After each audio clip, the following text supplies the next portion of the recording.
Today was the first day in a very long time that I went to the keyboard and there was no project waiting for me. Um, no great to-do list I had to check off. Nothing that needed to get done. Um, what there was simply a blank OneNote page, and I just began to fill it up. I started writing out different story ideas, different concepts, things that kind of came to my head. I just started filling it up. Um, every project begins with a blank page. Um, every story begins that way. Every idea and concept begins with that. It is a blank page, and over time, you end up putting down different ideas. You start filling that page space out with words, obviously, and at some point it turns into a story. At its most fundamental levels, that is what the process of writing is. And so today it was that. It was the blank page, and this is where we start. This is where we begin the next project.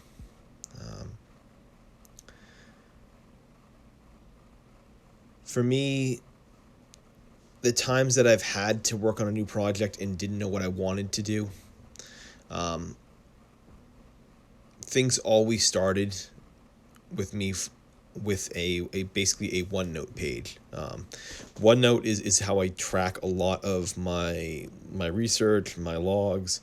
I track just about everything using Microsoft OneNote.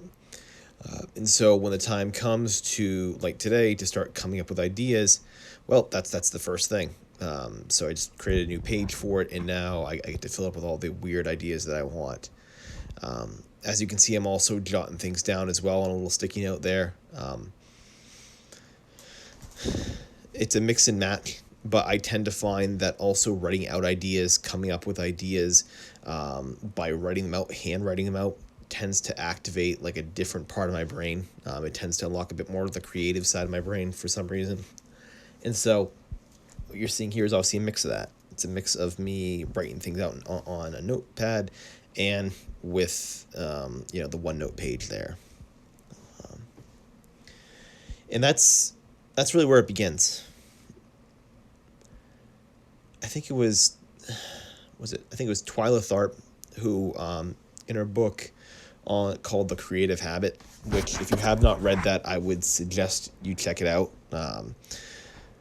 But she had talked about how every project for her begins with a box. She'll actually get, I think, like a banker's box, and she'll start putting physical objects that relate to her projects into it. Research notes, but also just actual objects that go into the box itself. It's a very physical sort of thing. It's a representation of what she's working on, and she puts it in that little box there. And for her, it serves basically as kind of the place where she can just, throw ideas, throw concepts in there. Very sort of abstract way of doing it, but you're putting basically different ideas and concepts into this box with the idea that it's going to start jogging some sort of idea, some sort of creative thing is going to start coming from that. And to begin a project, you need to have a place to begin. And so a physical thing that can actually hold items that are related to that makes the most sense. And so that's what she does. That's what the process tends to work for her. And I found that my process tends to be a little bit like that, where I begin with simply like I said, a OneNote page, and I start jotting down ideas, just going through ideas, concepts, things that most of the time will never work. A lot of this process is simply throwing out ideas that probably are not going to work, and going through it, and just having them there so that way you can kind of cut them down later on. Now, I guess there's a counterpoint to that, and this is kind of where maybe my process is a little bit different from other people, in that most of the ideas that I throw out on here that get put on my OneNote page are ideas I've already been thinking about for a while. They're ideas that have I sort of ruminated in my mind as possible projects, possible books to write already. I've spoken about how the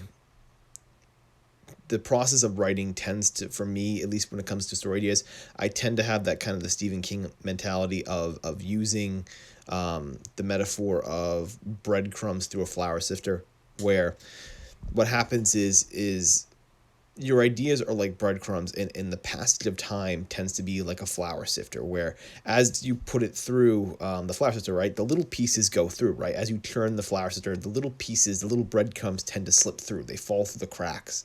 But the big pieces, right, the big chunks are too large to get through, and those remain. So at the end of it, when you're done sifting through it, you've got a couple big chunks of bread there. And that tends to be the ideas that you should go with.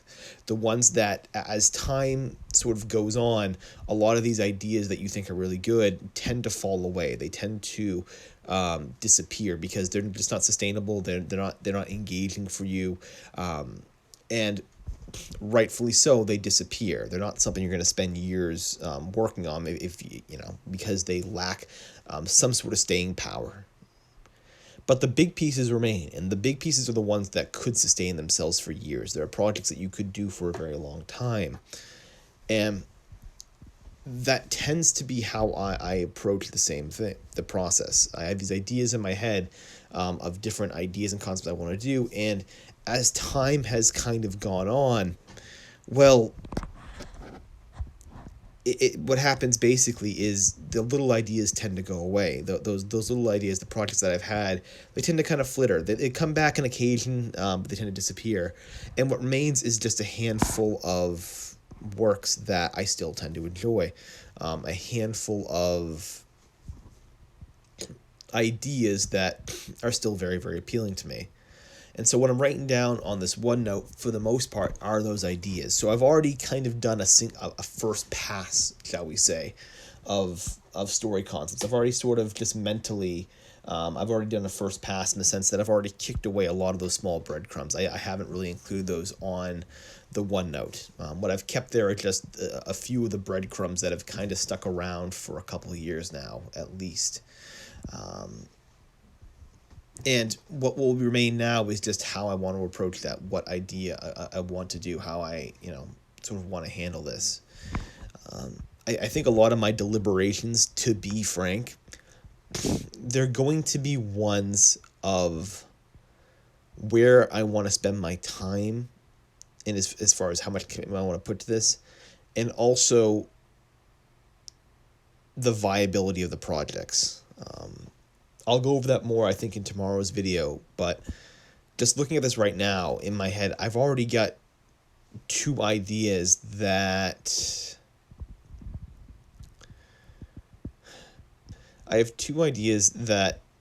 are sort of contending to be what I want to work on next. It's a matter, though, of which one I want to do in terms of the story that I find can actually potentially be published. Because there's, again, I'll go into this more tomorrow, but there are some external factors that sort of play a role in this thing here. And beyond time and commitment, there's an element of, if the story I work on, if I like it more, it's going to be kind of weighed out by the fact that, is it viable? Is it publishable? Is it have a greater chance of being published? It's a very sort of real thing to be concerned about. But again, I don't want to go down this rabbit hole too much today. I'll make a video tomorrow about that. But for now, I think I have two sort of competing ideas, and we'll see which one ends up winning out.